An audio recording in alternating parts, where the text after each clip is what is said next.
नमस्कार। शुरू करते हैं आज की प्रश्नोत्तरी। आज हम देखेंगे संज्ञा से अव्यय तक के प्रश्नों को। Youth competition times book series के अंतर्गत व्याकरण शास्त्र की यह दूसरी कड़ी है। चलिए शुरू करते हैं। निम्न विकल्पों में से उस विकल्प का चयन कीजिए जो भाववाचक संज्ञा का सही विकल्प नहीं है। अध्यापन, भ्राता, डकैती या फिर शत्रुता। तो देखिए यहाँ पर भाववाचक संज्ञा का सही विकल्प जो नहीं है वह पूछा है, तो आप देखकर समझ गए होंगे विकल्प बी, भ्राता भाववाचक संज्ञा का सही विकल्प नहीं है।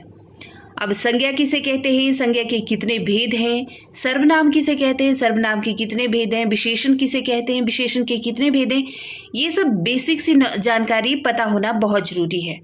तो इन सबको आप देख लीजिएगा एग्जाम में जाने से पहले। और यहाँ पर पूछा है तो विकल्प बी सही नहीं होगा भाववाचक संज्ञा का अर्थ, क्योंकि जिस संज्ञा शब्द से व्यक्ति या वस्तु के गुण या धर्म, दशा अथवा व्यापार का बोध होता है उसे ही हम क्या कहते हैं, भाववाचक संज्ञा कहते हैं। जैसे लंबाई, बुढ़ापा, नम्रता, मिठास, समझ, चाल आदि। तो ये शब्द ऐसे हैं जिससे हमें किसी चीज का भाव पता चल रहा है, अर्थ पता चल रहा है। ठीक है, जो जैसे बूढ़ा से बुढ़ापा, नम्र से नम्रता, मीठा से मिठास, इस तरह से। ठीक है, कि हमें सिर्फ नाम लेने से ही उस चीज का एहसास हो जाए कि अगर मीठा कहा है तो उससे क्या होता है, मिठास का एहसास होता है। तो इस तरह से, और इस संज्ञा का अनुभव हमारी इंद्रियों को होता है। ठीक है, और प्राय इसका बहुवचन नहीं होता। निम्न विकल्पों में से उस विकल्प का चयन कीजिए जो भाववाचक संज्ञा का सही विकल्प नहीं है। रुलाई, अध्यापन, सामाजिकता या फिर छोटा। तो विकल्प डी, छोटा भाववाचक संज्ञा का सही विकल्प नहीं होगा, क्योंकि छुटपन इसका सही विकल्प होगा। ठीक है, छुटपन जो अर्थ होगा ना वह सही होगा भाववाचक संज्ञा का, छोटा नहीं होगा। और देखिए, जिस संज्ञा शब्द से व्यक्ति या वस्तु के गुण या धर्म, दशा अथवा व्यापार का बोध होता है उसे हम भाववाचक संज्ञा कहते हैं। और भाववाचक संज्ञाओं का निर्माण जातिवाचक संज्ञा, विशेषण, क्रिया, सर्वनाम और अव्यय में प्रत्यय लगाकर होता है। जैसे यहाँ पर एग्जाम्पल देखिए, बूढ़ा का बुढ़ापा, गर्म से गर्मी बनता है। ठीक है, घबराना से घबराहट, अपना से अपनापन और दूर से दूरी का एहसास हो। ठीक है, तो इस तरह से भाववाचक संज्ञाएं बनती हैं। वे संज्ञा शब्दों से भी बनती हैं, विशेषण शब्दों से भी, क्रिया शब्दों से भी, सर्वनाम से भी और अव्यय में प्रत्यय लगाकर। राइट। निम्न विकल्पों में से उस विकल्प का चयन कीजिए जो अन्य पुरुषवाचक सर्वनाम का सही विकल्प है। मेरा, हमको, तुम्हारा, वह। तो देखिए विकल्प डी, वह अन्य पुरुषवाचक सर्वनाम का सही विकल्प होगा। ठीक है, क्योंकि देखिए पुरुषवाचक सर्वनाम जैसे स्त्री या पुरुष का संबोधन जिसमें किया जाता है उसी के बदले आते हैं ना। और उत्तम पुरुष में लेखक या वक्ता स्वयं आता है, मध्यम पुरुष में पाठक या श्रोता आते हैं। जैसे कि यहाँ पर कौन है उत्तम पुरुष, मैं हूँ। अगर मैं बोल रही हूँ कुछ तो यहाँ पर मैं अपने आप को संबोधित कर रही हूँ यहाँ पर उत्तम पुरुष के तौर पर। ठीक है, इस वक्त मैं वक्ता हूं ना, बोल रही हूं, तो उत्तम पुरुष में मैं आई। ठीक है, मध्यम पुरुष में आप लोग आए, आप पढ़ने वाले या सुनने वाले जो हैं श्रोतागण। और अन्य उत्तम और मध्यम में से जो तीसरे अन्य वर्ग के लोग हैं वे अन्य पुरुष में आते हैं, जैसे कि लेखक या श्रोता को छोड़कर अन्य जो भी लोग हैं। तो वैसे भी पुरुषवाचक सर्वनाम के 3 भेद होते हैं, उत्तम पुरुष मैं या हम, मध्यम पुरुष में तू, तुम या फिर आप, और अन्य पुरुष में वह, वे, यह, ये आदि। ठीक है, समझ गए ना। चलिए आगे देखिए, निम्न विकल्पों में से उस विकल्प का चयन कीजिए जो दिए गए वाक्य के अनुसार विशेषण के भेद का सही विकल्प हो। कुछ छात्र आज विद्यालय नहीं आए। तो क्या पूछा है यहाँ पर, सही विकल्प का चयन करना है जो दिए गए वाक्य के अनुसार विशेषण का भेद का सही विकल्प हो। ठीक है, व्यक्तिवाचक विशेषण है, इसमें गुणवाचक विशेषण है, संज्ञावाचक विशेषण है या सार्वनामिक विशेषण है। तो देखिए यहाँ पर होगा कुछ छात्र। ठीक है, कुछ छात्र से हमें पता चल रहा है कि कुछ, पूरे छात्र नहीं, ना ही यहाँ पे संख्या दी है पूरी तरह से कि कितने छात्र, लेकिन कुछ छात्र कहा है तो ये संख्यावाचक विशेषण के अंतर्गत ही आएंगे। कि कुछ मतलब थोड़े से, ठीक है। कुछ छात्र आज विद्यालय नहीं आए, तो इसका होगा सही विकल्प विकल्प सी, संख्यावाचक विशेषण है यहाँ पर, राइट। अब जैसे एग्जाम्पल देखिए यहाँ पर कि जिन शब्दों में, अब जैसे उदाहरण देखिए यहाँ पर कि जिन शब्दों से संज्ञा या सर्वनाम की संख्या लक्षित होती है उसे संख्यावाचक विशेषण कहते हैं। और संख्यावाचक विशेषण के 3 भेद होते हैं, निश्चित संख्यावाचक, अनिश्चित संख्यावाचक और परिणाम बोधक। अब निश्चित में आएगा कि पूरी तरह से संख्या बता दी गई है कि 1 लड़का है या 10 लड़के हैं या फिर 1 रुपए है या 25 रुपए हैं, ठीक है, इस तरह से। और अनिश्चित में जिसमें कोई संख्या नहीं बताई जाती, हम इस तरह से कह लेते हैं कि कुछ लोग या सब लोग, ठीक है। और परिणाम बोधक में जैसे कि सेर भर दूध चाहिए मुझे, ठीक है, तोला भर सोना लेना है, तो इस तरह से यहाँ पर ये उदाहरण है। इनमें से भाववाचक संज्ञा कौन सी है बताना है, अमीर, गरीब, भिक्षुक या फिर अमीरी। तो विकल्प डी, अमीरी भाववाचक संज्ञा का उदाहरण है यहाँ पर, ठीक है। और भाववाचक संज्ञा अभी हमने देखा कि जिन संज्ञा शब्दों से किसी व्यक्ति या वस्तु के गुण, धर्म, दशा अथवा व्यापार का बोध होता है, पता चलता है, उसे ही भाववाचक संज्ञा कहते हैं, ठीक है।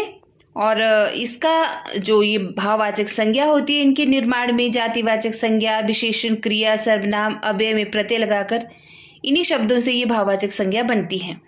जैसे कि यहाँ पर देख ही लेते हैं उदाहरण, जातिवाचक संज्ञा शब्दों से कैसे भाववाचक संज्ञा बनती है, जैसे बूढ़ा से बुढ़ापा, मित्र से मित्रता, पंडित से पंडिताई, दास से दासत्व इत्यादि। और विशेषण शब्दों से जैसे कठोर से कठोरता, चतुर से चतुराई, गर्म से गर्मी, है ना। और क्रिया शब्दों से जैसे क्रिया शब्द है सजाना, तो सजाना से भाववाचक संज्ञा बनी सजावट, चतुर से चतुराई, बहना से बहाव। और सर्वनाम शब्द है जैसे यहाँ पर मम है, तो मम से ममता या ममत्व, अपना से अपनापन या अपनत्व, है ना। और अव्यय से अगर भाववाचक संज्ञा बनानी हो तो जैसे अव्यय शब्द है यहाँ पर दूर, तो यहाँ पे ई प्रत्यय लगाया तो दूरी, ठीक है। निकट से नैकट्य, समीप से समीप्य, तो इस तरह से भाववाचक संज्ञाएं बनती हैं। और जैसे मैंने कहा कि संज्ञा, सर्वनाम, विशेषण ये सब पता होने हमें जरूरी है, और इनके भेद भी। इनमें से व्यक्तिवाचक संज्ञा नहीं है, त्रिपिटक, भारत, लेखक या फिर गंगा। तो विकल्प सी, इनमें से लेखक व्यक्तिवाचक संज्ञा नहीं है। कैसे? क्योंकि यह जातिवाचक संज्ञा है, ठीक है। और त्रिपिटक, भारत, गंगा ये सभी व्यक्तिवाचक संज्ञा। अब व्यक्तिवाचक संज्ञा में नाम आते हैं, चाहे वो किसी जगह का नाम हो, किसी व्यक्ति का नाम हो, लेकिन जातिवाचक में पूरी की पूरी जाति का संबोधन होता है। जैसे हम लेखक बता रहे हैं यहाँ पर, है ना, तो कौन लेखक? अब लेखक में तो सभी लेखक आ गए ना, सारे की सारी जात आ गई लेखकों की, तो इसीलिए। तो देखिए संज्ञा की परिभाषा यहाँ पर किसी जाति, द्रव्य, गुण, भाव, व्यक्ति, स्थान और क्रिया आदि के नाम को संज्ञा कहते हैं। और व्यक्तिवाचक संज्ञा किसे कहती है? जिस शब्द से किसी एक ही व्यक्ति या वस्तु का बोध होता है, राइट। जैसे राम, काशी, त्रिपिटक, भारत, गंगा, लखनऊ, यूपी, बिहार, जो भी आप कहना चाहें, ठीक है, हिमाचल प्रदेश। तो इस तरह से ये संज्ञा शब्दों में आ गए उदाहरण। लेकिन जाति से पूरी की पूरी, जैसे मनुष्य, नदी, लेखक, पूरे यहाँ पे मनुष्य से पूरे के पूरे मनुष्य जाति का बोध हो रहा है। नदी में सारी की सारी नदियाँ आ गई यहाँ पर। लेखक, पहाड़, है ना, सभा, गाय, तोता, भूकंप, जो भी यहाँ पर दिए हुए हैं, प्रोफेसर, कुर्सी, मकान, तो एक शब्द से ही सारे की सारी जात को यहाँ पर काउंट हो गया, तो उसमें जातिवाचक संज्ञा होगा। मैंने आम खाया है, यह वाक्य किस काल को प्रदर्शित करता है? भूतकाल को, वर्तमान काल को, भविष्य काल को, या इनमें से कोई नहीं? तो देखिए सही विकल्प होगा विकल्प ए, भूतकाल को, ठीक है, क्योंकि मैंने आम खाया है, आम खा लिया है, तो भूतकाल में आ गया। विकल्प ए सही उत्तर। यहाँ पर उदाहरण देखिए, जैसे कि काल किसे कहते हैं, ठीक है, समय, जिससे हमें समय की अवस्था का पता चलता है, उसे ही हम काल कहते हैं, ठीक है। क्रिया जिस समय हो रही होती है तो उसको ही काल कहते हैं, ओके। और काल के कितने भेद हैं? वर्तमान काल, भूतकाल और भविष्य काल, 3 भेद हैं। और वर्तमान काल से हम अच्छे से परिचित हैं कि जो कार्य कर रहा है, चल रहा है, ठीक है, वह वर्तमान काल के अंतर्गत आता है। और वर्तमान काल के यहाँ पर देखिए 5 भेद हैं। सामान्य वर्तमान काल, तात्कालिक वर्तमान काल, पूर्ण वर्तमान काल, संदिग्ध वर्तमान काल या फिर संभाव्य वर्तमान काल। और उसी तरह से भूतकाल, जिससे कि कार्य की समाप्ति का बोध होता है कि कार्य हो चुका है, ठीक है। और भूतकाल के भी यहाँ पर देखिए कितने भेद हैं। सामान्य भूतकाल, आसन भूतकाल, पूर्ण भूतकाल, अपूर्ण भूतकाल, संदिग्ध भूतकाल और हेतु मद भूतकाल। और उसी तरह से भविष्य काल 3 भेद, सामान्य भविष्य, संभाव्य भविष्य और हेतु मद भविष्य। अब थोड़ा सा नजर मारते हैं यहाँ पर आपको एक शब्द दिख रहा होगा। देखिए सामान्य वर्तमान, सामान्य मतलब जो सामान्य क्रिया जिसमें हो रही होती है, ठीक है, वो सामान्य में आ गया। जैसे कि मैं अभी पढ़ा रही हूँ, राइट। तात्कालिक, तात्कालिक मतलब उसी क्षण, ठीक उसी क्षण, ठीक है, जिस समय जो कार्य हो रहा है उसी पल की बात कहना। और पूर्ण मतलब पूरी तरह से कार्य हो रहा है। और संदिग्ध मतलब कार्य होने ही वाला है लेकिन संदेह है थोड़ा सा। और संभावना है कि कार्य हो जाएगा, ठीक है। तो इस तरह की बातें आती हैं इसमें। और उसी तरह से भूतकाल, अब यहाँ पर आप देख रहे होंगे सामान्य भूतकाल, तो वही कि क्रिया हो तो गई है सामान्य रूप से, लेकिन यह बोध नहीं हुआ है कि क्रिया समाप्त हुए थोड़ी देर हुई है या ज़्यादा देर हुई है, ठीक है। सामान्य में यह आता है इस तरह की बातें। जैसे कि मान लो नेताजी ने भाषण दिया है, ठीक है, अकबर ने पुस्तक पढ़ी, कुसुम घर गई, इस तरह से हम उदाहरण ले सकते हैं। लेकिन ये नहीं पता कि कब घर गई, कब भाषण दिया, कब पुस्तक पढ़ी, ठीक है, तो वो सामान्य भूतकाल में आ जाएगा। अब दूसरा है यहाँ पर आसन भूतकाल। अब आसन से क्या समझते हैं आप? आसन का अर्थ होता है निकट या पास। जिस क्रिया के अभी अभी या निकट होने से भूतकाल में पूरा होने का पता चलता है उसे हम आसन भूतकाल कहते हैं, ठीक है। मतलब कार्य हो गया है, पता चल गया है हमें, लेकिन वह कार्य कब हुआ है? बस अभी हुआ है, अभी जस्ट थोड़ी देर पहले। जैसे मैंने आम खाया है, ठीक है, या मैं अभी सोकर उठी हूँ, मान लो, इस तरह से भी हम कह सकते हैं। तो ये आसन भूतकाल का उदाहरण हो गया। पूर्ण भूतकाल, जिससे हमें कार्य की समाप्ति का पता चलता है कि कार्य पूरा हो चुका है, ठीक है। जैसे कि राम ने खाना बनाया था, मतलब खाना बनाया था किसने? राम ने। या फिर हम घूमने गए थे, या मैंने कहानी लिखी थी, तो पता चल रहा है कि जो भी मैं काम कर रही थी वो पूरा हो चुका है, ठीक है। अब नेक्स्ट है अपूर्ण भूतकाल। इससे क्या मतलब है? अपूर्ण मतलब कार्य अभी पूरा नहीं हुआ है, थोड़ा सा रह गया है या जारी है कार्य, ठीक है। जैसे कि वह हॉकी खेल रहा था, सुनील पढ़ रहा था, मोहन मैदान में घूम रहा था, ठीक है। हम क्रिकेट खेल रहे थे, मतलब खेल ही रहे थे, हमें पता नहीं है अभी कि वो कब तक हम खेलेंगे, ठीक है। तो इस तरह से अपूर्ण भूतकाल के ये उदाहरण आ गए कि सुनील पढ़ रहा था, पढ़ चुका नहीं था, पढ़ रहा था, अब पता नहीं हुआ कब तक पढ़ेगा, ठीक है। तो ये आ गया पूर्ण भूतकाल के उदाहरण में। अब है नेक्स्ट की संदिग्ध भूतकाल। तो संदिग्ध मतलब कार्य होने में थोड़ा सा संदेह है, ठीक है। संदेह प्रकट हो रहा है कि बना रहता है संदेह कि यह कार्य पूरा हो चुका है या पूरा होगा अभी, या किस तरह से। मतलब देखिए उदाहरण से हम समझते हैं कि वह अभी तक नहीं आया, शायद बस छूट गई होगी, ठीक है। पता नहीं वह गया होगा कि नहीं, या फिर इस वक्त तक दुकानें बंद हो चुकी होंगी, ठीक है। तो इस तरह का जो संदेह रहता है वह संदिग्ध भूतकाल में आता है। अब नेक्स्ट वर्ड है हेतु मद, ठीक है, हेतु मद। तो हेतु का अर्थ क्या होता है? सबसे पहले हमने यह समझना है। तो देखिए हेतु का अर्थ होता है कारण, जहां पर किसी कार्य के न होने का कारण दिया गया हो, तो वहाँ पर क्या होता है, हेतु हेतु मत भूतकाल होता है। ठीक है, मतलब इससे पता चलता है कि कार्य भूतकाल में होने वाला था पर किसी कारण से हो नहीं सका। राइट, जैसे मान लो अभी मैं बैठी हूँ, ठीक है, बाहर बारिश हो रही है बहुत ज़्यादा, ठीक है, तो मैं यह कह सकती हूँ कि इसी से रिलेटेड बना सकती हूँ कि यदि वर्षा नहीं होती तो फसल अच्छी होती। ठीक है, या मैं यह कह सकती हूँ कि यदि मैं पत्र नहीं लिख रही होती तो घर अवश्य जाती। इस तरह से यदि मैं पढ़ा नहीं रही होती तो इस वक्त खाना बना रही होती। ठीक है, तो इससे क्या पता चल रहा है हमें, हेतु हेतु मद भूतकाल का पता चल रहा है, मतलब कार्य का कारण दिया जा रहा है यहाँ पर। उसी तरह से भविष्य काल है। ठीक है, सामान्य मतलब कार्य होगा, संभाव्य मतलब कार्य होगा ही होगा, पूरी संभावना है, और हेतु हेतु मत कि अगर ऐसा नहीं हुआ तो वैसा होगा। ठीक है, भविष्य में। राइट, तो ये आगे हमारे भविष्य काल के उदाहरण। अब आगे देखेंगे हम, निम्न विकल्पों में से उस विकल्प का चयन कीजिए जो जातिवाचक संज्ञा का सही विकल्प नहीं है। मनुष्य, कमाना, अहंकार या फिर हरियाली।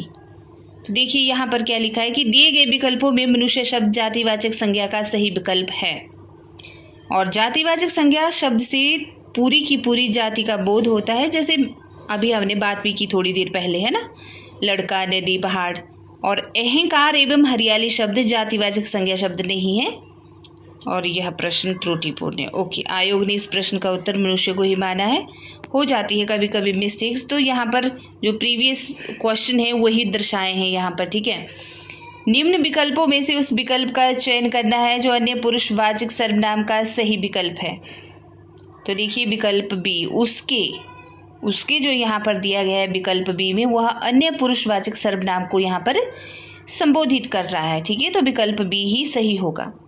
और अन्य में कौन कौन आते हैं हमने अभी देखा है। ठीक है, पुरुषवाचक सर्वनाम 3 प्रकार के होते हैं, उत्तम पुरुष, मध्यम पुरुष और अन्य पुरुष। चलिए आगे देखते हैं।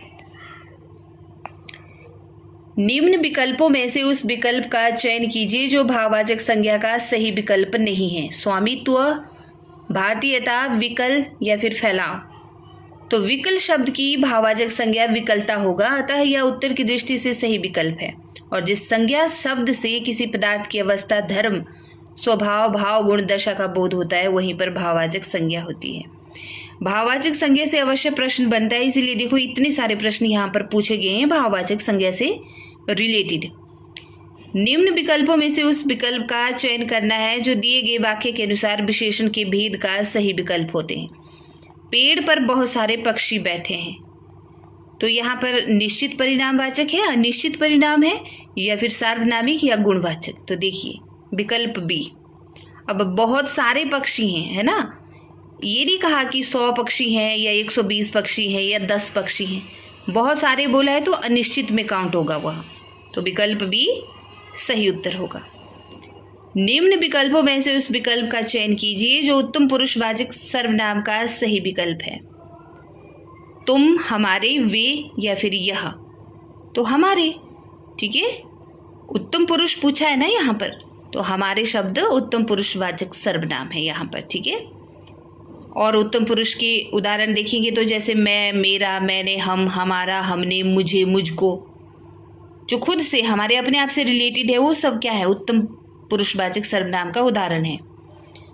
और जैसे वक्ता जिससे बात करता है या श्रोता जिससे बात करता है वहाँ पर मध्यम पुरुषवाचक सर्वनाम होता है, जैसे कि तू, तुम, तुम्हें, तुमने, तुमको, आप, आपको, है ना। और देखिए यहाँ पर कि वक्ता अपने सामने श्रोता से किसी अन्य के बारे में बातचीत करता है, तो वहाँ पर क्या होगा, अन्य पुरुष होगा। ठीक है, वह, वे, उनसे, उनको या उन्हें। अब देखिए मैं यहाँ पर हूँ, मैंने जैसे पहले कहा उत्तम पुरुष का उदाहरण, आप लोग जो सुन रहे हैं आप लोग क्या हैं, मध्यम पुरुष का उदाहरण। और आपके अलावा आप जिनको सेंड करेंगे, शेयर करेंगे यह वीडियो, वो क्या होंगे, अन्य पुरुषवाचक सर्वनाम के उदाहरण। समझ गए, तो यही है। निम्न विकल्पों में से उस विकल्प का चयन कीजिए जो जातिवाचक संज्ञा का सही विकल्प नहीं है। मैत्री, क्रोधी, रुलाई या फिर शांति। तो विकल्प बी होगा क्रोधी, क्योंकि क्रोधी जो है जातिवाचक संज्ञा का सही विकल्प नहीं है। देखिए, क्रोध संज्ञा कैसा शब्द है? विशेषण शब्द है ना। और जिन संज्ञाओं से एक ही प्रकार की वस्तुओं अथवा व्यक्तियों का बोध होता है उन्हें जातिवाचक संज्ञा कहते हैं। जैसे मनुष्य, घर, पहाड़, नदी। तो यहाँ पर जो क्रोधी दिया है, तो क्रोधी से तो हमें किसी का पता नहीं चल रहा है, पूरी जाति का पता नहीं चल रहा है क्रोधी शब्द से। ठीक है, किसी एक व्यक्ति का पता चल रहा है ना। तो यहाँ पर विशेषण शब्द है क्रोध। ठीक है, क्रोधी, क्रोधित होना, ये विशेषण शब्द है। निम्न विकल्पों में से उस विकल्प का चयन कीजिए जो भाववाचक संज्ञा का सही विकल्प नहीं है। तीक्ष्णता, क्रोध, पराया या फिर निर्बलता। तो पराया, विकल्प सी, भाववाचक संज्ञा का सही विकल्प नहीं है। क्यों? क्योंकि भाववाचक संज्ञा किसे कहते हैं वह हमें पता चल ही गया है। ठीक है, और भाववाचक संज्ञाओं का निर्माण जातिवाचक संज्ञा से होता है, विशेषण से होता है, क्रिया से होता है, मतलब क्रिया शब्दों से होता है, सर्वनाम शब्दों से होता है। ठीक है, तो यहाँ पर पराया जो है यह नहीं है भाववाचक संज्ञा का सही विकल्प। राइट, आगे देखेंगे। निम्न विकल्पों में से उस विकल्प का चयन करना है जो दिए गए वाक्य के अनुसार विशेषण के भेद का सही विकल्प है। हमारे विद्यालय में 200 विद्यार्थी पढ़ते हैं। तो आप देख गए, समझ गए होंगे देखकर कि यहाँ पर संख्यावाचक विशेषण आएगा। कैसे? क्योंकि यहाँ पर संख्या दी हुई है 200 विद्यार्थी, तो विकल्प सी सही उत्तर होगा। ठीक है, निम्नलिखित वाक्य में कोष्टक में दिए गए शब्द के उपवाक्य का नाम बता रहा है। शिखा ने कहा कि वह कल एक नाटक देखने जा रही है। क्रिया विशेषण उपवाक्य है, क्रिया उपवाक्य, संज्ञा उपवाक्य या विशेषण उपवाक्य। तो देखिए विकल्प सी, दिए गए वाक्य में वह कल नाटक देखने जा रही है, यहाँ पर प्रधान उपवाक्य की संज्ञा के रूप में प्रयुक्त हुआ है। ठीक है, और यह संज्ञा उपवाक्य का ही उदाहरण है, मतलब वह कल नाटक देखने जा रही है। तो यह है संज्ञा उपवाक्य का उदाहरण, विकल्प सी सही उत्तर। निम्न विकल्पों में से उस विकल्प का चयन कीजिए जो दिए गए वाक्य के अनुसार विशेषण के भेद का सही विकल्प हो। जैसे कि यहाँ पे ज्वालामुखियों की यानी कि भीतरी सतह ज्यादा गर्म होती है। तो यहाँ पर क्या पता चल रहा है आपको? संख्यावाचक, व्यक्तिवाचक है, संबंधवाचक है या फिर प्रश्नवाचक विशेषण है? ज्वालामुखियों की भीतरी सतह कहा है, तो देखिए विकल्प सी होगा संबंधवाचक। ठीक है, ज्वालामुखी का संबंध किससे है? भीतरी सतह से है, तो यहाँ पर होगा संबंधवाचक। क्यों? क्योंकि ज्वालामुखी और उसकी सतह के संबंध तथा उसकी विशेषता कि कैसा है, ज्यादा गर्म है। ठीक है, ज्वालामुखी की विशेषता क्या है? यहाँ पर उसका ज्यादा गर्म होना विशेषता है। तो बस यहाँ पर यही संबंध हमें दिख रहा है, तो संबंधवाचक विशेषण यहाँ पर होगा। निम्नलिखित वाक्य में कोष्टक में दिए गए शब्द का उपवाक्य का नाम बता रहा है कि रुपेश ही प्रथम आएगा क्योंकि वह बहुत मेहनती है। क्या होगा यहाँ पर? क्रिया विशेषण उपवाक्य होगा, सर्वनाम उपवाक्य, विशेषण उपवाक्य या संज्ञा उपवाक्य। तो विकल्प सी सही उत्तर होगा कि दिए गए वाक्य के कोष्टक में जो दिया गया गौण उपवाक्य है बहुत मेहनती है ना। तो उसमें प्रधान उपवाक्य रुपेश ही प्रथम आएगा कि विशेषण की तरह यहाँ पे क्या हो रहा है?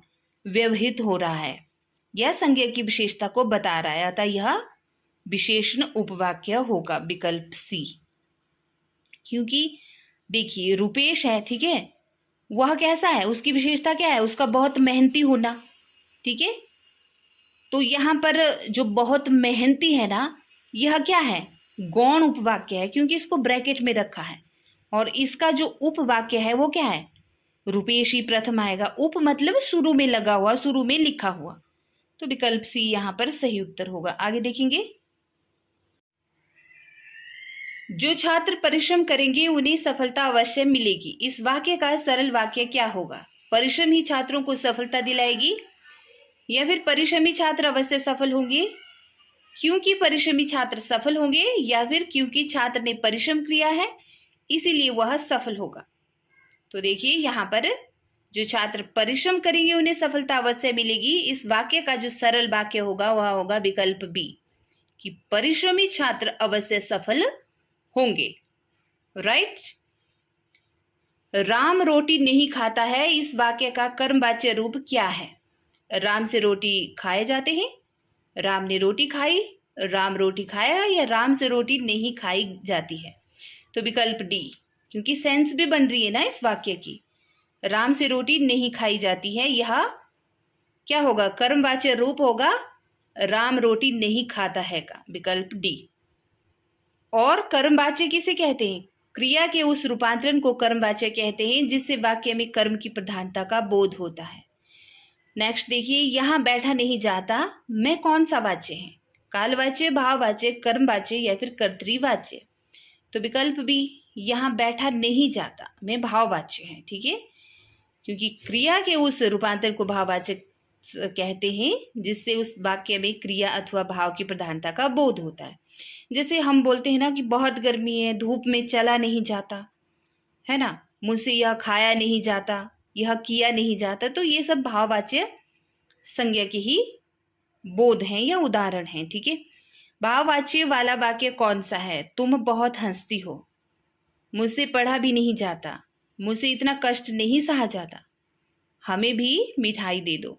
तो यहाँ पर विकल्प सी होगा। आप देखकर समझ गए होंगे कि मुझसे इतना कष्ट नहीं सहा जाता, यह भाववाच्य क्या है? वाक्य का उदाहरण है। और क्रिया के उस रूपांतरण को भाववाच्य कहते हैं जिससे वाक्य में क्रिया अथवा भाव का बोध होता है, उसकी प्रधानता का। कर्मवाच्य वाला वाक्य पहचानना है यहाँ पर। क्या तुमने व्यायाम किया? उससे सोया नहीं जा सका, उससे आज पढ़ा ही नहीं गया, मैं अपना सारा काम कर लिया, मैंने अपना सारा काम कर लिया। तो देखिए यहाँ पर विकल्प सी कर्मवाच्य वाला वाक्य पहचानने को बोला है। ठीक है, तो उससे आज पढ़ा ही नहीं गया, मतलब उससे पढ़ने का कर्म हुआ ही नहीं, है ना, तो इसीलिए उससे आज पढ़ा ही नहीं गया कर्मवाच्य वाला वाक्य है यहाँ पर। ठीक है, जैसे यहाँ पर उदाहरण देखिए कि पानी पीता हूं, तो इसके स्थान पर मुझसे पानी पिया जाता है लिखना गलत होगा। ठीक है, और निषेध अर्थ में यह लिखा जा सकता है कि मुझसे पत्र लिखा नहीं जाता, उससे पढ़ा नहीं जाता। अब देखिए, जिन शब्दों के मिलाने से वाक्यों की सेंस बनती है ना, वही राइट शब्द होता है। अब ऐसा तो है नहीं कि हम कोई भी वाक्य बना ले अपनी मर्जी से कम उसकी राइट उचित सेंस भी बननी चाहिए, है ना, तभी वह सही होगा। तो देखिए यहाँ पर जैसे ये गलत दिया है, आप देखकर समझ गए होंगे कि पानी पीता हूँ। ठीक है, पानी पीता हूँ, मैं पानी पीता हूँ, मान लो ऐसा वाक्य है, तो इसके स्थान पर हम ये नहीं कह सकते कि मुझसे पानी पिया जाता है। ठीक है, ये गलत होगा। वाच्य कितने प्रकार के होते हैं? 2, 5, 4 या फिर 3? तो देखिए वाच्य 3 प्रकार के होते हैं, विकल्प डी सही उत्तर होगा। ठीक है, कर्तृवाच्य, कर्मवाच्य और भाववाच्य। कर्तृ अर्थात जो कर्ता होता है, ठीक है, और कर्म अर्थात उसके द्वारा, कर्ता के द्वारा जो कर्म किया जा रहा होता है, और भाव मतलब उस कर्म में जो कर्म किया जा रहा है उसमें क्या भाव झलक रहा है। तो देखिए जैसे यहाँ पे कर्तृ, अगर इसका उदाहरण लेना हो तो जैसे मैं यहाँ पे करता हूँ, ठीक है, और मेरे द्वारा क्या कर्म हो रहा है, या मैं क्या काम कर रही हूँ? पढ़ाने का काम कर रही हूँ, है ना, मेरा कर्म क्या है? पढ़ाना। और मेरे पढ़ाने से क्या होगा? आप सबका भला होगा, मतलब आप सबकी हेल्प होगी। तो इस तरह का भाव यहाँ से प्रदर्शित हो रहा है, राइट। तो वाच्य 3 तरह के होते हैं, कर्तृवाच्य, कर्मवाच्य और भाववाच्य। ठीक है, और वाच्य क्रिया के उस रूपांतरण को वाच्य कहते हैं जिसके द्वारा इस बात का बोध होता है कि वाक्य के अंतर्गत कर्ता, कर्म अथवा भाव इनमें से किसकी प्रधानता अधिक है। ठीक है, चलिए और नेक्स्ट प्रश्न देखते हैं। निम्नलिखित में से कौन सा शब्द अविकारी शब्द है? गाय, तुम्हारा, अचानक या फिर सीता? तो आप देखकर समझ गए होंगे विकल्प सी, अचानक जो यहाँ पर शब्द है वह अविकारी शब्द होता है। ठीक है, अब अविकारी शब्द क्या होते हैं? देखिए, अविकारी शब्द ऐसे शब्द जिन शब्दों के रूप में, चाहे वो लिंग से हो, वचन से हो, कारक काल से हो, पुरुष आदि से कोई परिवर्तन नहीं होता, कोई चेंज नहीं आता, वही अविकारी शब्द होते हैं। जैसे यहाँ पर आप उदाहरण देख रहे हैं विकल्प सी में अचानक। ठीक है, या फिर हम कह देते हैं कि जब, तब, अभी, यहाँ, वहाँ, ठीक है। अरे ऐसा कैसे हो गया, ठीक है। किंतु, परंतु, या फिर इसीलिए, बल्कि, चूंकि, या फिर अवश्य, अर्थात, इत्यादि। इस तरह से या हम कह देते हैं अरे वाह, आह यह दर्द मुझसे सहा नहीं जाता, अरे वाह तुम सफल हो गए, ठीक है। तो इस तरह की जो शब्द हैं ये अविकारी शब्द के उदाहरण हैं। अब आप समझ गए होंगे। और ठीक इससे विपरीत विकारी शब्द अगर आपसे पूछा जाएगा तो विकारी शब्द वे होते हैं जिन शब्दों में परिवर्तन होता है। जैसे कि हम बोल देते हैं ना कुत्ता या फिर मैं, ठीक है। तो कुत्ता का कुत्ते बन जाता है, चेंज आ जाता है उसमें, ठीक है। और संज्ञा शब्दों में, सर्वनाम शब्दों में, सब में परिवर्तन आ जाता है। या फिर मैं बोल देती हूँ कि मुझे, या मुझे से हमें हो गया, अच्छा से अच्छे हो गया, ठीक है। तो इस तरह से शब्दों में, इन शब्दों में क्या हो रहा है, परिवर्तन आ रहा है। तो ये विकारी शब्द हो गए। लेकिन यहाँ पे अविकारी की बात चली है, तो अविकारी ऐसे शब्द जिसमें कोई परिवर्तन नहीं होता, ठीक है। जो इस तरह का आश्चर्य पैदा करते हैं या खुशी वाले शब्द, जैसे मैंने आपको अभी उदाहरण तो दिए कि अरे वाह, अच्छा, आहा, ठीक, किंतु, परंतु, ये सारे के सारे अविकारी शब्दों के उदाहरण हैं। तो यहाँ पर अचानक होगा अविकारी शब्द, ओके। जबकि यहाँ पर गाय जातिवाचक संज्ञा का उदाहरण है और तुम्हारा जो विकल्प बी में वह मध्यम पुरुष सर्वनाम का उदाहरण है और सीता यहाँ पर व्यक्तिवाचक संज्ञा का उदाहरण है, राइट। आगे देखेंगे, आजकल मौसम बदलने लगा है। रेखांकित पद का पद परिचय क्या होगा? विशेषण, मौसम, या फिर विशेष्य का विशेषण, या पुल्लिंग एक वचन, या रीतिवाचक क्रिया विशेषण, या फिर है क्रिया का विशेषण, ठीक है। या फिर कालवाचक क्रिया विशेषण, या बदलने लगा है।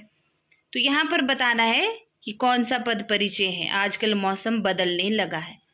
तो देखिए विकल्प सी, कालवाचक क्रिया विशेषण। क्रिया तो है, बदलना क्रिया है, ठीक है, और क्रिया भी है, और क्या है यहाँ पर इसका विशेषता भी बता रहा है, ठीक है। आजकल, आजकल मतलब समय का बोध हो रहा है।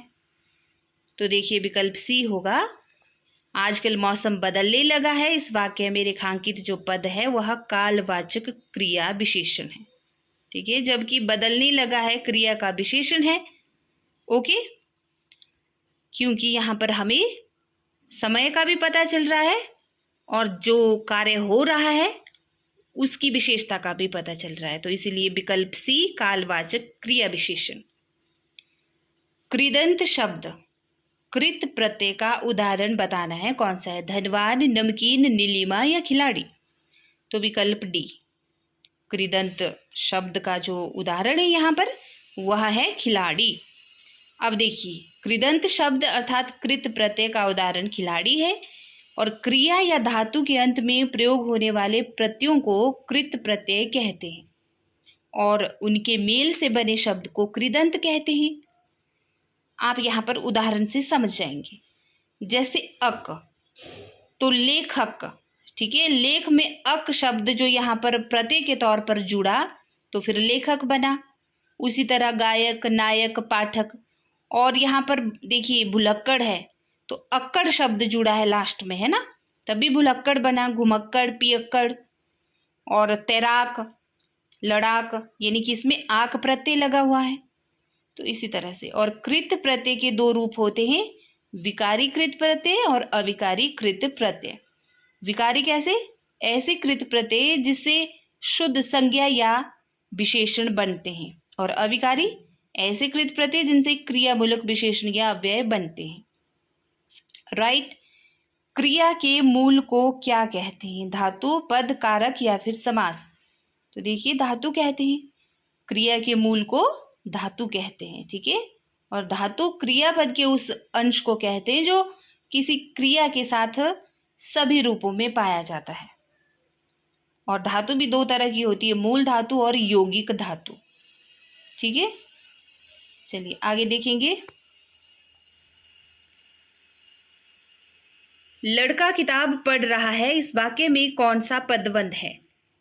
कर्ता प्लस क्रिया विशेषण, कर्ता प्लस कर्म प्लस क्रिया विशेषण, या फिर कर्ता प्लस कर्म प्लस क्रिया। तो लड़का है, ठीक है, अर्थात लड़का क्या कौन है यहाँ पर? कर्ता। और पढ़ना उसका क्या है? कर्म है, ठीक है। और किताब पढ़ रहा है, यह क्रिया भी है। तो देखिए यहाँ पर विकल्प डी सही उत्तर होगा, ठीक है। यहाँ पे कर्ता भी है और कर्म भी है और क्रिया भी है, ठीक है। पढ़ने की क्रिया हो रही है लड़के के द्वारा और पढ़ना उसका कर्म भी है। तो विकल्प डी यहाँ पर सही उत्तर होगा।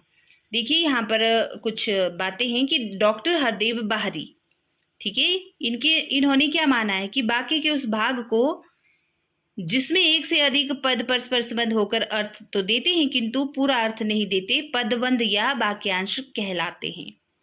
ये डॉक्टर हरदेव बाहरी का मानना है। और पदबंध के कुछ उदाहरण इस तरह से, जैसे संज्ञा पदबंध, सर्वनाम पदबंध और क्रिया पदबंध। अब संज्ञा पदबंध कौन है यहाँ पर देखेंगे। वाक्य में संज्ञा का काम करने वाला पद समूह संज्ञा पदबंध कहलाता है, जैसे भारत के प्रधानमंत्री, या गोली से घायल बच्चे, या मिट्टी का तेल इत्यादि। और सर्वनाम में तो जो सर्वनाम का काम करने वाला समूह होगा, ठीक है, जैसे मुझ अभागे ने देव का मारा वह, आदि आदि। मतलब इस तरह से उदाहरण आप समझ सकते हैं खुद भी। क्रिया पदबंध में जो कार्य का पूरा पद समूह का बोध कराता है, जैसे लौट कर कहने लगा, जाता रहता था। तो इस तरह से निम्न विकल्पों में से उस विकल्प का चयन करना है जो दिए गए वाक्य के अनुसार सर्वनाम के भेद का सही विकल्प है। यह मेरी किताब है, वह तुम्हारी है। निजवाचक, पुरुषवाचक, संबंधवाचक या फिर प्रश्नवाचक। कौन सा सर्वनाम होगा यहाँ पर? तो विकल्प सी, संबंधवाचक। यहाँ पे मेरा और तुम्हारा, ठीक है, संबंध है किससे? किताब से, इसीलिए यहाँ पर क्या होगा? विकल्प सी, संबंधवाचक सर्वनाम होगा। राइट। निम्न विकल्पों में से उस विकल्प का चयन करना है जो जातिवाचक संज्ञा का सही विकल्प है। रामायण, फूल, तेल या परिवार। तो विकल्प बी, फूल यहाँ पर जातिवाचक संज्ञा का सही विकल्प है और फूल शब्द से संपूर्ण फूल जाति का बोध भी हो रहा है, जबकि रामायण व्यक्तिवाचक संज्ञा का उदाहरण है क्योंकि उसमें परिवार में समूहवाचक संज्ञा तथा तेल में द्रव्यवाचक संज्ञा होगी। ये यहाँ पर विकल्पों के बारे में बताया है। लेकिन मैं अगर रामायण की बात करूँ तो रामायण से तो किसी एक ही ग्रंथ का पता चल रहा है ना हमें, ठीक है, और फूल से पूरी जाति का बोध हो रहा है, राइट, और परिवार से पूरे समूह का बोध हो रहा है तथा तेल जो यहाँ पर है उससे द्रव्यवाचक संज्ञा का बोध हो रहा है। तो इस तरह से ये शब्द पहचाने जाते हैं। आगे देखेंगे। निम्न विकल्पों में से उस विकल्प का चयन कीजिए जो दिए गए वाक्य के अनुसार सही सर्वनाम पदबंध का विकल्प है। जैसे कि यहाँ पर उदाहरण है, बिजली सी फुर्ती दिखाकर वह अपने बालक को डूबने से बचा लिया। बिजली सी फुर्ती दिखाकर आपने या फिर बालक को या फिर बिजली सी फुर्ती या फिर डूबने से बचा लिया। तो यहाँ पर होगा विकल्प ए। क्या पूछा है? सही सर्वनाम पदबंध, ठीक है, तो विकल्प ए ही होगा कि बिजली सी फुर्ती दिखाकर आपने, ठीक है। देखिए वाक्य में सर्वनाम का कार्य करने वाले पदबंध को सर्वनाम पदबंध कहते हैं और बिजली सी फुर्ती दिखाकर आपने, यह पदबंध जो है सर्वनाम का कार्य यहाँ पर कर रहा है, अतः यह सर्वनाम पदबंध है, विकल्प ए। निम्न विकल्पों में से उस विकल्प का चयन कीजिए जो दिए गए वाक्य के अनुसार क्रिया विशेषण के भेद का सही विकल्प है। रामलीला का मंचन वहां हो रहा है। स्थानवाचक, परिणामवाचक, रीतिवाचक या कालवाचक। क्या पूछा है? रामलीला का मंचन वहां हो रहा है। इस वाक्य के अनुसार क्रिया विशेषण का भेद का सही विकल्प कौन होगा? तो विकल्प ए, मतलब वहां हो रहा है, तो स्थान का संबोधन हो रहा है यहाँ पर। तो दिए गए वाक्य में वहां हो रहा है, स्थान का बोध करा रहा है, इसलिए स्थानवाचक क्रिया विशेषण होगा यहाँ पर। और इसके अन्य उदाहरण देखिए स्थानवाचक क्रिया विशेषण के, यहाँ, कहाँ, जहां, तहां, सामने, नीचे, ऊपर, भीतर, दूर, पास। मतलब वाक्यों में इस तरह के शब्द भी आएंगे तो, ठीक है। जैसे मैं यहाँ पढ़ा रही हूं, तू कहाँ जा रहा है, ठीक है, जहां चाहा वहां रहा, ठीक है। मेरे सामने रामलीला हो रही है ना। मेरे नीचे क्या है? नदी बहती है, ठीक है, या मेरे मकान के नीचे नदी बहती है। वह बहुत दूर रहता है, वह बहुत पास है, ठीक है, अंदर आ जाओ, इधर उधर मत झांको। तो इस तरह से ये वाक्य बन सकते हैं। तो इन वाक्यों को अगर पूछा जाए, जो मैंने अभी आपको उदाहरण दिए कि इसमें क्रिया विशेषण पहचानना है आपने, तो क्या होगा? स्थानवाचक होगा, क्योंकि स्थान का संबोधन यहाँ पर हो रहा है, बोध हो रहा है यहाँ पर। ठीक है। हिंदी में पद कितने प्रकार के होते हैं? 3 प्रकार के, 6 प्रकार के, 4 प्रकार के या 5 प्रकार के? तो विकल्प डी। हिंदी में पद 5 प्रकार के होते हैं, इसके 5 भेद होते हैं। पद क्या होते हैं? देखिए, संज्ञा, सर्वनाम, विशेषण, क्रिया, अव्यय, ये पद ही हैं। ठीक है, इनको पद कहते हैं। ओके, संज्ञा, सर्वनाम, विशेषण, क्रिया तथा अव्यय शब्द जो होते हैं। निम्न विकल्पों में से उस विकल्प का चयन करना है जो दिए गए वाक्य के अनुसार विशेषण के भेद का सही विकल्प है। वह आदमी अच्छे से काम करना जानता है। तो यहाँ पर विशेषण के भेद का सही विकल्प कौन सा है? गुणवाचक होगा यहाँ पर विशेषण, या संबंधवाचक, या सार्वनामिक, या परिणामवाचक? वह आदमी अच्छे से काम करना जानता है, तो विकल्प सी। ठीक है, सार्वनामिक। क्यों? क्योंकि सार्वनामिक विशेषण ऐसे सर्वनाम शब्द होते हैं जो संज्ञा से पहले प्रयोग होकर उस संज्ञा शब्द की विशेषता बताते हैं। तो यहाँ पर जो वह है ना, वह उस आदमी की विशेषता बता रहा है, इसीलिए यह सार्वनामिक है। तो हम कहते हैं ना, संज्ञा शब्द में अगर यहाँ पे वह की जगह क्या होता? वह की जगह अगर मोहन होता, कि मोहन अच्छे से काम करना जानता है, तब क्या होता? यहाँ पर व्यक्तिवाचक होता ना। ठीक है, लेकिन यहाँ पर है मोहन की जगह वह। तो सार्वनामिक जो शब्द संज्ञा के स्थान पर प्रयोग किए जाते हैं वे सर्वनाम होते हैं। तो यहाँ पर संज्ञा के जगह पर वह का प्रयोग हुआ है, तो सार्वनामिक होगा। राइट। निम्न विकल्पों में से उस विकल्प का चयन कीजिए जो भाववाचक संज्ञा का सही विकल्प नहीं है। कातर, अमीरी, क्रोध या फिर सच्चाई? तो विकल्प ए, कातर यहाँ पर भाववाचक संज्ञा का सही विकल्प नहीं है, जबकि अमीरी, क्रोध, सच्चाई ये भाववाचक संज्ञाएं हैं। और कातर भाववाचक संज्ञा नहीं है, क्योंकि कातर क्या है? ये एक विशेषण शब्द है। और भाववाचक संज्ञा से आप परिचित हो गए होंगे, है ना। आगे देखेंगे। निम्न वाक्य में कोष्टक में दिए गए पदों का परिचय वाला विकल्प चुनना है। यह उसकी वही कार है जिसे कोई चुराकर ले गया था। संबंधवाचक सर्वनाम, निश्चयवाचक सर्वनाम, जातिवाचक या फिर व्यक्तिवाचक संज्ञा? ठीक है, तो विकल्प ए, संबंधवाचक सर्वनाम। क्यों? क्योंकि देखिए, संज्ञा शब्द की जगह पर यहाँ पर सर्वनाम है यह, है ना। यह क्या है? सर्वनाम शब्द है। यह, वह, ये सर्वनाम शब्द हैं। तो यहाँ पर और कार के साथ उसका संबंध यहाँ पर बताया जा रहा है, तो यहाँ पर होगा संबंधवाचक सर्वनाम। ओके। निम्न विकल्पों में से उस विकल्प का चयन कीजिए जो भाववाचक संज्ञा का सही विकल्प नहीं है।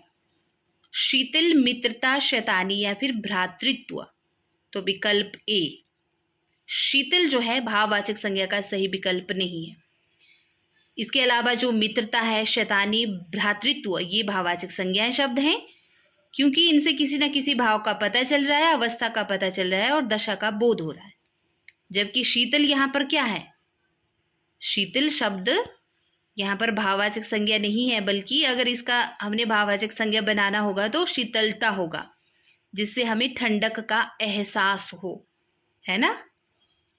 वही भाववाचक संज्ञा है, शीतलता। निम्न विकल्पों में से उस विकल्प का चयन कीजिए जो दिए गए वाक्य के अनुसार सही क्रिया के भेद का विकल्प है। जैसे कि यहाँ पे देखिए, हम कुली से बोझ उठवाते हैं, तो यहाँ पर नाम धातु होगा, अकर्मक होगा, संयुक्त होगा या प्रेरणार्थक होगा? कौन सी क्रिया होगी? नाम धातु क्रिया, अकर्मक क्रिया, संयुक्त क्रिया या प्रेरणार्थक? तो देखिए विकल्प डी, हम कुली से बोझ उठवाते हैं, प्रेरणार्थक क्रिया का बोध हो रहा है यहाँ पर। राइट, क्योंकि कुली से बोझ उठाने का कार्य हो रहा है, प्रेरणा मिल रही है, प्रेरणादायक कार्य है, तो इसलिए प्रेरणार्थक। निम्न विकल्पों में से उस विकल्प का चयन कीजिए जो द्रव्यवाचक संज्ञा का सही विकल्प है। परिवार, फूल, दाल या फिर सेना? तो विकल्प सी, दाल द्रव्यवाचक संज्ञा का सही विकल्प है। ठीक है। अब व्युत्पत्ति के आधार पर संज्ञा 3 तरह की होती है, रूढ़, यौगिक और योग रूढ़। और अर्थ की दृष्टि से संज्ञा को पूछा जाए तो 5 प्रकार की होती है। व्यक्तिवाचक, जातिवाचक, द्रव्यवाचक और समूहवाचक तथा भाववाचक। तो यहाँ पर क्या पूछा है? द्रव्यवाचक संज्ञा पूछा है ना यहाँ पर। द्रव्यवाचक संज्ञा का सही विकल्प तो द्रव्य, जो द्रव्य पदार्थ होते हैं उनमें दाल भी आती है, तो विकल्प सी होगा यहाँ पर। और देखिए यहाँ पर द्रव्यवाचक संज्ञा जिस संज्ञा से माप या तोल का बोध हो उसे द्रव्यवाचक या पदार्थवाचक संज्ञा कहते हैं। जैसे कि सोना, चांदी, तांबा, लोहा। द्रव पदार्थ जैसे तेल, पानी, दाल, दही, घी आदि, है ना, ये द्रव्य पदार्थ की श्रेणी में आते हैं। गैसीय पदार्थ, धुआं, ऑक्सीजन, ये सारे के सारे। निम्न विकल्पों में से उस विकल्प का चयन कीजिए जो भाववाचक संज्ञा का सही विकल्प नहीं है। सिलाई, भ्रातृत्व, दानवता, क्षुब्ध। सिलाई तो है, भ्रातृत्व भी है, दानवता भी है, ठीक है, जबकि विकल्प डी क्षुब्ध यहाँ पर भाववाचक संज्ञा का सही विकल्प नहीं है, इसीलिए विकल्प डी यहाँ पर सही उत्तर होगा। निम्न विकल्पों में से उस विकल्प का चयन कीजिए जो मध्यम पुरुषवाचक सर्वनाम का सही विकल्प है। उसकी, वह, मेरे या फिर आप। तो देखिए विकल्प डी, ठीक है, मध्यम पुरुषवाचक सर्वनाम का सही विकल्प पूछा है तो आप होगा यहाँ पर, है ना। उत्तम में कौन आता है? कर्ता आता है, ठीक है, जो मेन होता है, जो कार्य को कर रहा है या बोल रहा है, जो भी कर रहा है, शुरुआत जो कर रहा है। और जो श्रोता होते हैं, सुनने वाले, वो किस में आते हैं? मध्यम में आते हैं, ठीक है। तो आप क्या आए इसमें? मध्यम में। अपना ही उदाहरण ले लीजिए जो भी आप सुन रहे हैं, ठीक है, तो विकल्प डी होगा यहाँ पर। ज़्यादा बात नहीं करेंगे हम, और यहाँ पर आप देख भी सकते हैं उदाहरण। उत्तम पुरुषवाचक में मैं, हम या हम लोग, या मैंने, हमने, हमारा, मेरा, मुझको। मध्यम पुरुष में तू, उसमें कोई एक भी हो सकता है, बहुत भी हो सकते हैं, ठीक है। और अन्य पुरुष में, उसमें भी एक भी हो सकता है या बहुत सारे भी हो सकते हैं, ठीक है। मेरे, ये उत्तम पुरुषवाचक का सर्वनाम है, उसके अन्य पुरुषवाचक सर्वनाम है, और वह, यह भी अन्य पुरुषवाचक सर्वनाम है जो यहाँ विकल्प में दिए हैं। बाकी ये उदाहरण यहाँ पर बहुत अच्छे से दिए हैं, देखिए। बस इनको थोड़ा सा दिमाग लगा के समझने की जरूरत है, बाकी बहुत ईजी है। निम्न विकल्प में से उस विकल्प का चयन कीजिए जो दिए गए वाक्य के अनुसार विशेषण के भेद का सही विकल्प हो। मुझे खाना बनाने के लिए थोड़ा सा सामान चाहिए, तो संख्यावाचक विशेषण होगा यहाँ पर, गुणवाचक, परिमाणवाचक या फिर सार्वनामिक विशेषण। तो भाई बताइए, आप समझ गए होंगे देख कर ही, है ना। मुझे खाना बनाने के लिए सामान चाहिए, लेकिन कितना? थोड़ा सा। तो यहाँ पर विकल्प सी, मुझे खाना बनाने के लिए थोड़ा सा सामान चाहिए, इसमें परिमाणवाचक विशेषण बताया इन्होंने, ठीक है, परिमाणवाचक।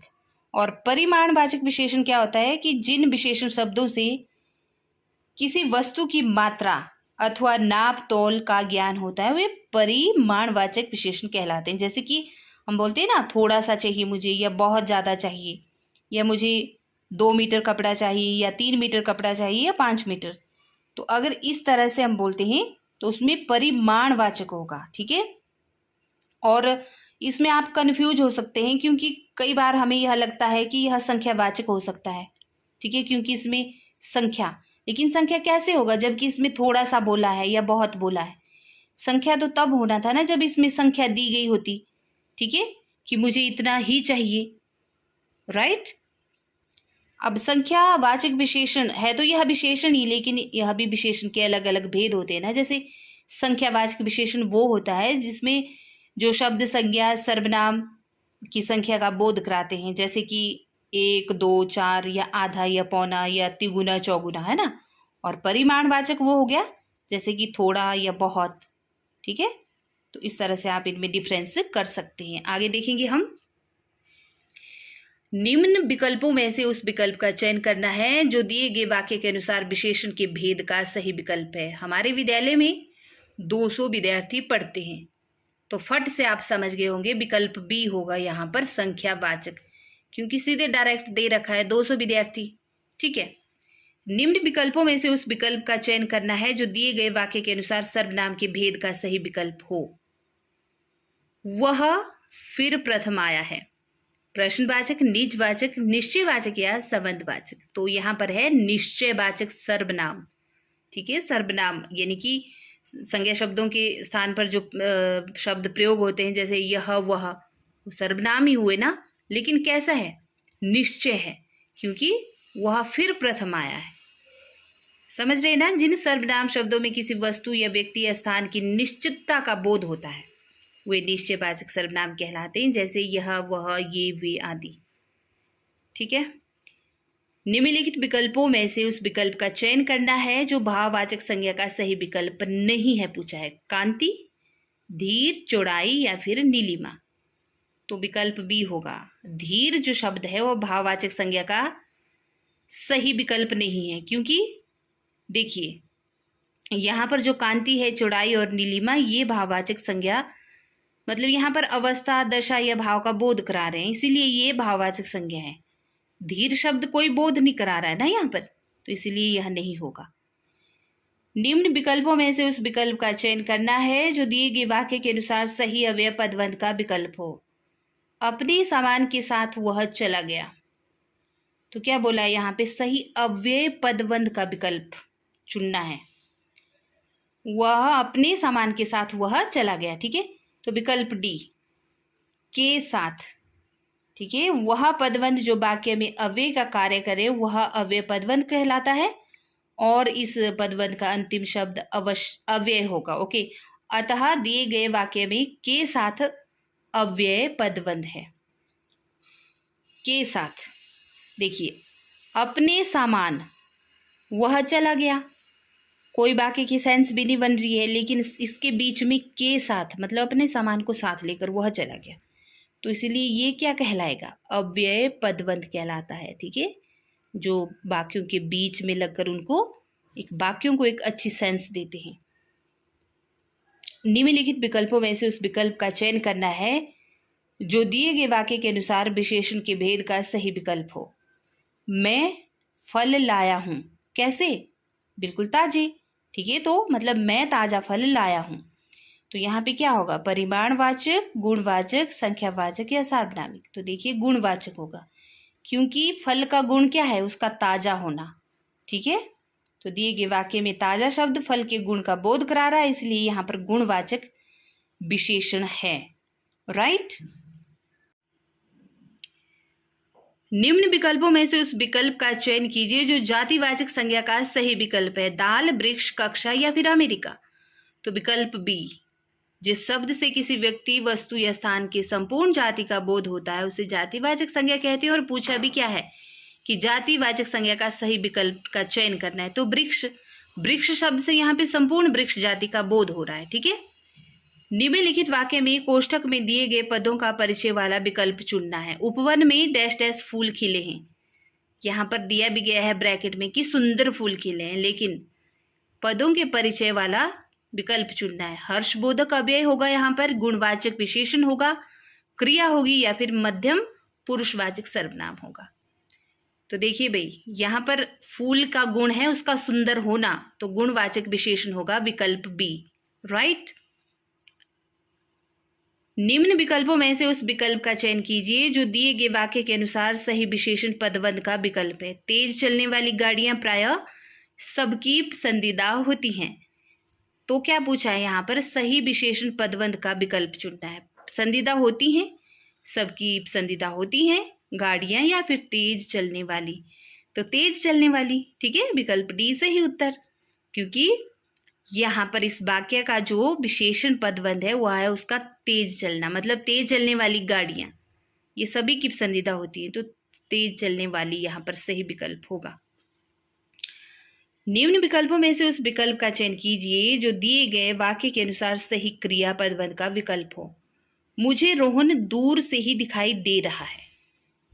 तो कौन सा होगा? रोहन दूर से ही, मुझे रोहन, दूर तेजी या फिर दिखाई दे रहा है। क्या पूछा है?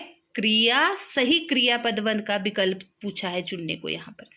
तो विकल्प डी, दिए गए वाक्य में दिखाई दे रहा है पदबंध क्रिया का सही विकल्प है। और क्रिया उस शब्द या शब्दों को कहते हैं जिनसे किसी कार्य का करना या होना पाया जाता है या व्यक्त होता है। राइट। निम्न वाक्य में कोष्ठक में दिए गए पदों का परिचय वाला विकल्प चुनना है। रात में बारिश होती रही। कैसे? देर तक। तो यहाँ पर क्या है? क्रिया विशेषण है, पुरुषवाचक सर्वनाम है, संज्ञा है या फिर अव्यय? तो देखिए क्रिया विशेषण है। ठीक है, बारिश का होना और देर तक होना और रात में होना, मतलब कार्य भी हो रहा है और उस कार्य की यहाँ पे विशेषता भी प्रकट हो रही है कि देर तक। तो इसलिए विकल्प ए ही यहाँ पर क्रिया विशेषण होगा। ठीक है, सही उत्तर। निम्न विकल्पों में से उस विकल्प का चयन कीजिए जो अन्य पुरुषवाचक सर्वनाम का सही विकल्प है। मैं, वे, हमारा या तेरा। तो आप देखकर समझ गए होंगे विकल्प वी। अन्य पुरुष में कौन आ गया? वे। ठीक है, अन्य पुरुष में वे, उनसे, यह, वह, उनके, उसको। ठीक है, ये सभी अन्य पुरुष के उदाहरण हैं। तो चलिए इससे आगे देखेंगे हम नेक्स्ट कड़ी में। वीडियो को लाइक शेयर जरूर कीजिएगा और नए व्यूअर सब्सक्राइब जरूर कीजिएगा चैनल को। मिलती हूँ नेक्स्ट कड़ी में। नमस्कार।